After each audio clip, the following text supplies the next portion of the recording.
Right, on top of the bulletin, we have big update on the Israel-Hamas war and reports just coming in that Hamas is likely to release 50 more hostages. For more on this, let me go across to my colleague Ghazali. Ghazali, what are the details we have as of now? Though it's important to tell our viewers that these are reports at this point that we're getting.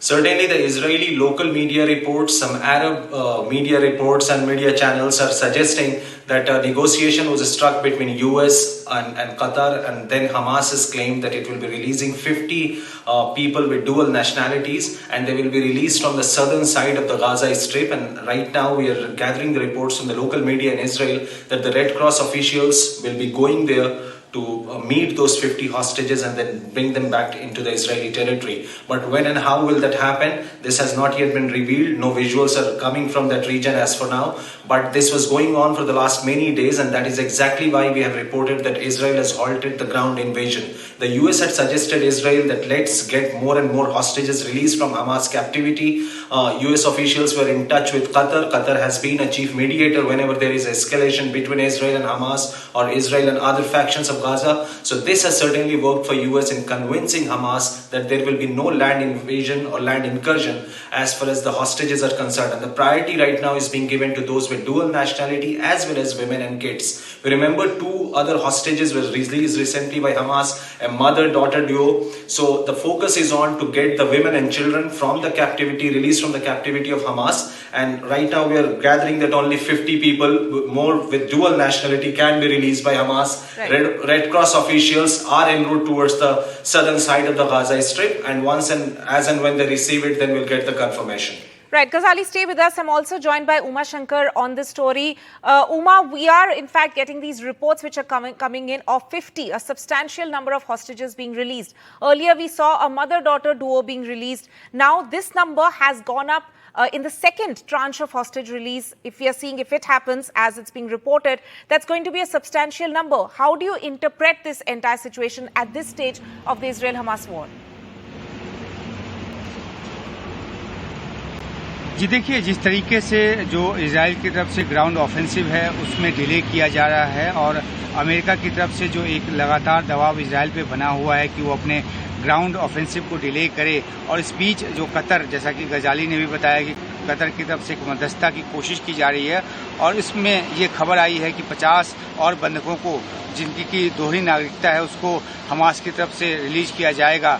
तो ये इसका confirmation है तो Israel की तरफ से भी किया गया है, और ना ही हमास का जो टेलीग्राम चैनल है उस पर इस बाबत कोई जानकारी आई है। हमने कल ही देखा था कि हमास ने अपने टेलीग्राम चैनल पे ये बताने की कोशिश की थी कि 2 और बंधक को रिहा करना चाहता है, लेकिन इजराइल उसको लेने को तैयार नहीं है। तो अभी जो शुरुआती जानकारी है उसके मुताबिक ये कि 50 और बंधकों को रिहा करेगा, और ये भी जानकारी आ रही है कि जो रेड क्रॉस के जो लोग हैं उन बंधकों को लेने के लिए दक्षिणी जो गाजा है उस इलाके की तरफ रवाना हो चुके हैं।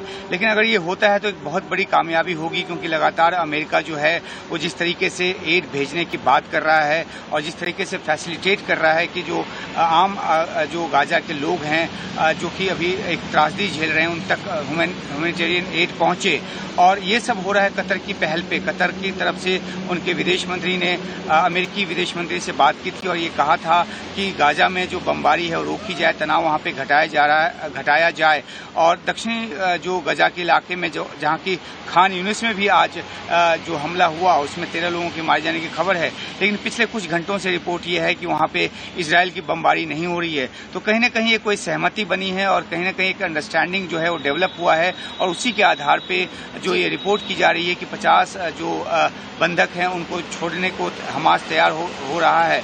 लेकिन अब देखना है कि ये कितने घंटों में होता है। अगले कुछ घंटों की बात की गई है कि उनको छोड़ा जाएगा।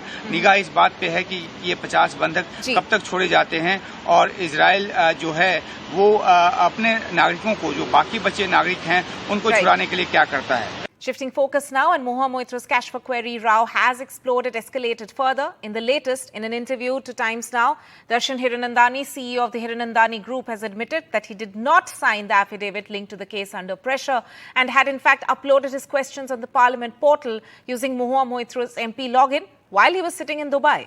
Remember, TMC MP Mahua Moitra is in the eye of the storm over allegations of asking questions in Parliament in exchange for cash and gifts. this interview certainly shows that Darshan Hiranandani, whose notarized affidavit had come out in the public domain, he said that he went to the councillor and he got it signed. He signed in front of the Consulate General. It clearly shows that, the charge that was being made by Mahua Moitra. If you remember, soon after the affidavit came out in the public domain, Mahua Moitra had put out a press release in which she said that this affidavit looks to have been drafted by the Prime Minister's office. And then she had said that, Darshan Hiranandani had done so under pressure or some kind of gun to his head while it was being drafted by him. Now, for Darshan Hiranandani to come on record to say that there was no pressure whatsoever certainly debunks Mahua Moitra's allegations, but it also, there is also an acceptance which was there in that affidavit where he had said that, yes, I used the password and login ID of Mahua Moitra, and he did so while sitting in Dubai. So certainly as far as his role is concerned, he has accepted to everything that he has written in that affidavit. He has gone on to say also, Tonima, that he had sent that affidavit not only to the Ethics Committee of Parliament, which will have its first sitting on 26th, but also to the CBI. So now it remains to be seen how the Ethics Committee and also the CBI looks at his affidavit. Shifting focus now to other stories, and an important bureaucrat in Odisha has voluntarily retired, in fact sparking speculations that he might be taking the political plunge. VK Pandan, private secretary to Odisha CM, has taken a voluntary retirement, and it is being said that he's known as a confidant of Odisha CM and is all set to take the poll plunge very soon. For more on this, I'm joined by my colleague Arvind. Arvind, this has in fact set a political buzz in the power corridors of Odisha. What do we know? I mean, what's the significance of VK Pandan, and is this a new strategy for Naveen Patnaik in a way?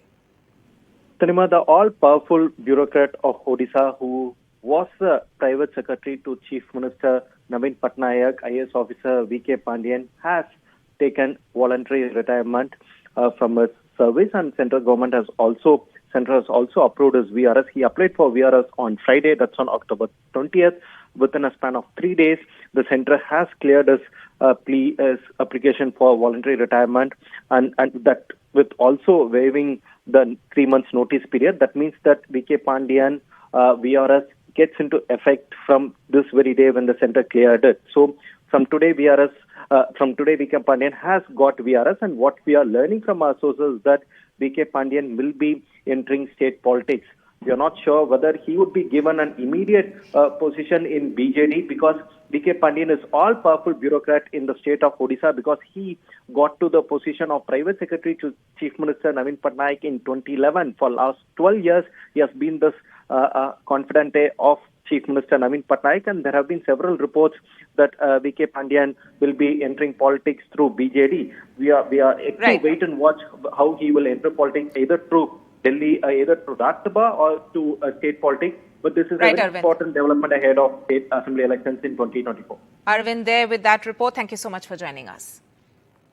Shifting focus now to more election news, and this time from Madhya Pradesh, where the spotlight is on promises, specifically when it comes to women and OBC candidates. In this following report, Anurag Dwari explores whether BJP and Congress are walking the talk when it comes to women candidates and OBC candidates.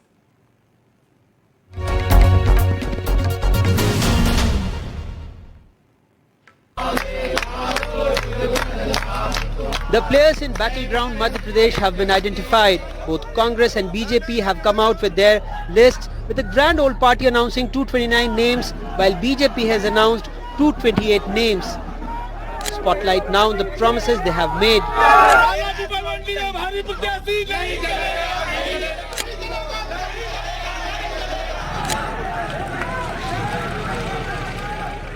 454, 454, 454. With one of the focus areas being OBC and women candidates, there was uproar in the parliament when the Nari Shakti Vandan Adhiniyam was passed. Opposition supported the government but questioned delayed implementation. महिला आरक्षण को आज किया जा सकता है। 33% आज जो सीट्स हैं लोकसभा में, विधानसभा में, वो महिलाओं को दी जा सकती है। कोई कॉम्प्लिकेटेड मामला नहीं है। Congress has also questioned the government on excluding the OBC quota. But while both parties squabble what's been the change in terms of including women and OBC candidates in the MP elections, there are 2.67 crore women voters in Madhya Pradesh, that is 48.36% of the total voters. According to the Madhya Pradesh OBC Welfare Commission, OBCs constitute about 48% of the voters in the state. But in the 230-member assembly, 22 MLAs, that is less than 10%, are women, 11 from BJP, 10 from Congress and 1 woman MLA from BSP. This time Congress has fielded 30, that is 13% women, while BJP has fielded 28, that is 12% women. BJP has so far announced the names of 228 candidates, given tickets to 69 OBCs, that is 30%, while Congress has given tickets to 62 OBC candidates out of 229, that is 27%. Bharatiya Janata party ने सदैव पिछड़े वर्ग के साथ न्याय किया और हमारी सरकार जब भी रही, चाहे उस आयोग को संवैधानिक दर्जा देना हो या मध्य प्रदेश में स्वयं नगरीय निकाय चुनाव में 27% आरक्षण के साथ उनका ये सुनिश्चित करना कि उनका अधिकार हो। कांग्रेस ने उन्हें लॉलीपॉप दिया। कांग्रेस ने उनके हित में जब याचिकाएं लगाने की बारी आई तो उसमें खामोश रही। आज भी अगर हम देखें तो भारतीय जनता पार्टी ने ओबीसी वर्ग को कांग्रेस से अधिक टिकट दिया। ये स्पष्ट करता है कि हमने 3 मुख्यमंत्री भी दिए, हमने प्रधानमंत्री भी दिया और सदैव इस वर्ग के साथ न्याय किया। भारतीय जनता पार्टी जो अपने एक तरह से उपलब्धि के तौर पे चीख के कह रही थी महिला आरक्षण बिल, उनसे सवाल होना चाहिए कि उन्होंने क्यों इस तरह का अन्याय किया। कांग्रेस के भी महिला प्रत्याशियों से उनकी प्रत्याशी कम क्यों हैं। लेकिन आज दुखद ये भी है कि मध्य प्रदेश में महिला नेतृत्व में बहुत मजबूती हम नहीं ला पाए हैं। दोनों पार्टीज की इसमें कमजोरी रही, समाज की गलती रही, जो भी रहा हो, लेकिन फिर भी मैं कहूँगा राजनीति जो लोग करते हैं उनसे कौन सवाल पूछेगा। आज उन्होंने कहाँ ला के खड़ा कर दिया ओबीसी को। अगर कास्ट सेंसस हो जाए, अगर कास्ट सर्वे हो जाए तो शायद और प्रतिनिधित्व बढ़ सकता है, लेकिन जो लोग इसको रोक के बैठे हैं उनकी कहीं ना कहीं गलती है और इसके पीछे नाकामी उनकी है। There's an old saying which says there's a difference between words and deeds. You have heard the statements from the top leaders of both the parties on women reservation or representation of OBCs, but the list says otherwise. In Bhopal, with camera person Rizwan Khan, Anurag Dwari for NDTV. But we'll slip into a short break. News and updates continue on the other side.